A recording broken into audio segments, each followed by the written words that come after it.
మహానాడు ఈ పేరు వింటేనే తెలుగుదేశం పార్టీ నాయకులు కార్యకర్తలు అభిమానుల్లో మాటల్లో చెప్పలేని ఆనందం ఒక పులకింత అని Telugu Desam party zone 2 coordinator RV Sujay Krishna Rangarao, Rajamahendravaram city MLA Adireddy Srinivas, ఎమ్మెల్యేలు ముప్పిడి వెంకటేశ్వరరావు, మద్దిపాటి వెంకటరాజు, మాజీ MLC Adireddy Apparao, APSSDC chairman Burugupalli Sesharao, RUDA chairman Boddu Venkataramana Chowdary, TDP రాష్ట్ర ప్రధాన కార్యదర్శి గన్ని కృష్ణ, అనపర్తి ఇన్ఛార్జ్ నల్లమిల్లి మనోజ్ రెడ్డి తదితర నేతలు నొక్కి ఒక్కానించారు.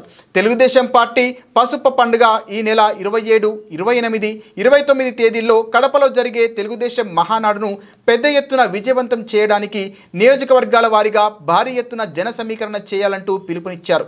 రాజమహేంద్రవరం సిటీ నియోజకవర్గం జేఎన్ రోడ్లోని చెరుకూరి కన్వెన్షన్ హాల్లో శుక్రవారం రాజమండ్రి సిటీ ఎమ్మెల్యే ఆదిరెడ్డి శ్రీనివాస్ అధ్యక్షతన జిల్లా స్థాయి మహానాడు వేలాదిగా తరలివచ్చిన నేతలు కార్యకర్తల మధ్య కన్నుల పండుగగా జరిగింది. తొలుత తెలుగుదేశం జెండాను ఆవిష్కరించిన అనంతరం ఎన్టీఆర్ విగ్రహానికి నేతలంతా పూలమాలలు వేసి నివాళులర్పించారు. ఈ సమావేశంలో ముఖ్య అతిథిగా పాల్గొన్న జోన్ 2 కోఆర్డినేటర్ సుజయ్ కృష్ణ రంగారావు మాట్లాడుతూ గత 40 సంవత్సరాలుగా పేద బడుగు బలహీన వర్గాల పక్షాన నిలబడి వారిని అభివృద్ధి బాటలో నడిపించాలని తెలుగుదేశం పార్టీ ఆవిర్భవించిందన్నారు. గత 5 ఏళ్లలో ఒక దుష్టుడి పాలనతో రాష్ట్రం అన్ని రకాలుగాను చిన్నాభిన్నమైందని అన్నారు. ఆ దుష్టుడిని ఎదుర్కోవడానికి పార్టీలన్నీ ఏకమై కూటమిగా ఏర్పడి అధికారంలోకి వచ్చామని ముఖ్యమంత్రి చంద్రబాబు నాయుడు యువమంత్రి లోకేష్ సమక్షంలో రాష్ట్రం గత వైభవాన్ని సాధిస్తోందని అన్నారు. ప్రభుత్వం వచ్చిన తర్వాత మనమందరికీ కూడా పదవులు రావాలి, కష్టపడి పనిచేసిన వాళ్ళకి గుర్తింపు ఉండాలని ఆశించడం మీ అందరికీ కూడా అర్హత ఉందనే విషయం మీ అందరికీ తెలియజేస్తున్నాను.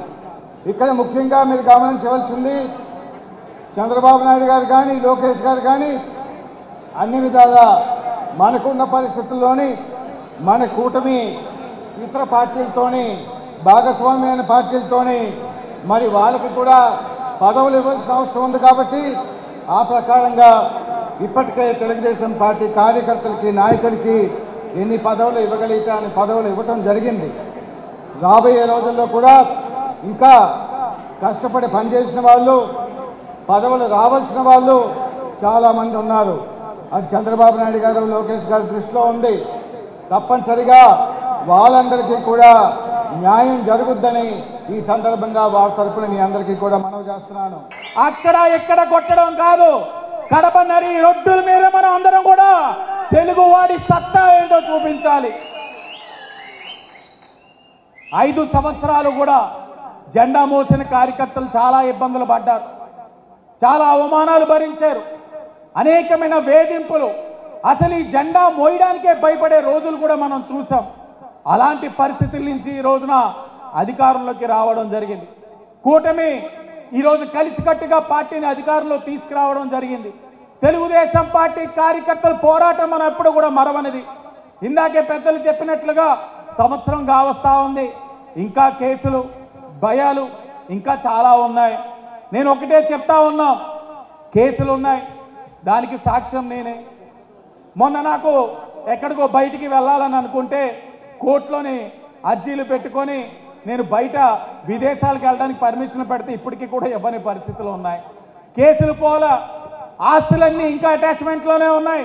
సంవత్సరం పూర్తవుతా ఉందని ఎందుకు ఆలోచించట్లేదంటే నేను కానీ నా తండ్రి కానీ 11 రోజులే ఉన్నాం, కానీ మన తండ్రి సమానులు చంద్రబాబు నాయుడు గారు 53 రోజులు జైల్లో పెట్టారు.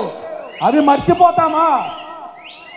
ఆయన తనయుడు లోకేష్ గారు సుమారు 30 పైన కేసులు ఉన్నాయి.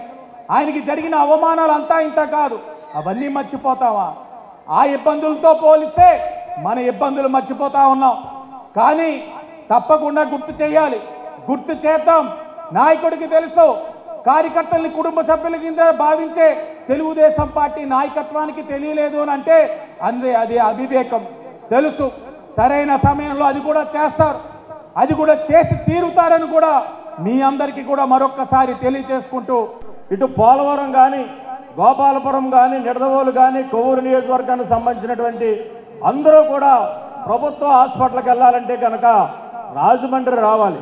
కానీ అక్కడ 5 నియోజకవర్గాలకు సంబంధించినటువంటి ప్రజలు అక్కడ ఉన్నారు కాబట్టి, బడుగు బలహీన వర్గాలకు సంబంధించినటువంటి అందరూ ఉన్నారు కాబట్టి, అక్కడ ఏదైనా ఒక యాక్సిడెంట్ కానీ అత్యవసర కేసు కానీ వస్తే అక్కడ పిహెచ్సి నుంచి కొవ్వూరు వస్తుంది, కొవ్వూరు నుంచి రాజమండ్రి వస్తుంది, రాజమండ్రి నుంచి కాకినాడ పంపిస్తారు. ఈ లోపు పేషెంట్ ఈ మధ్యలోనే ఎక్కడో చోట చనిపోయేటువంటి పరిస్థితి ఉంది కాబట్టి ఇక్కడ ఉన్నటువంటి జిల్లా హాస్పిటల్ ఇప్పటికే ఓవర్లోడ్ అనే పరిస్థితి ఉంది. మెడికల్ కాలేజీ కూడా ఏర్పాటు చేసిన పరిస్థితి ఉంది కాబట్టి, కొవ్వూరు డివిజన్ హెడ్ క్వార్టర్గా ఉంది కాబట్టి దాని ఇప్పుడున్నటువంటి ప్రభుత్వ హాస్పిటల్ని 100 పడకల హాస్పిటల్గా చేయాలని చెప్పని ఇప్పటికే సంబంధిత మంత్రి గారికి ముఖ్యమంత్రి గారికి కూడా తెలియజేయడం జరిగింది. కాబట్టి ఈ యొక్క జిల్లా మహానాడు సందర్భంగా మేలుగా మా నియోజకవర్గం నుంచి ఈ యొక్క తీర్మానాన్ని రాష్ట్రంలో జరుగుతున్నటువంటి మహానాడుకు పంపించాలని చెప్పని జిల్లా బాధ్యుల వారికి ప్రత్యేకంగా తెలియజేసుకుంటూ, ఈ మధ్యకాలంలో అక్కడక్కడ కొంత కార్యకర్తలు కాస్తంత విశ్రమిస్తున్నట్టు కనిపిస్తున్నారు. అయితే నాకేమనిపిస్తుందంటే తెలుగుదేశం పార్టీ కార్యకర్త సరిహద్దుల్లో పోరాటం చేసే సైనికుడు ఇద్దరు ఒకళ్ళే.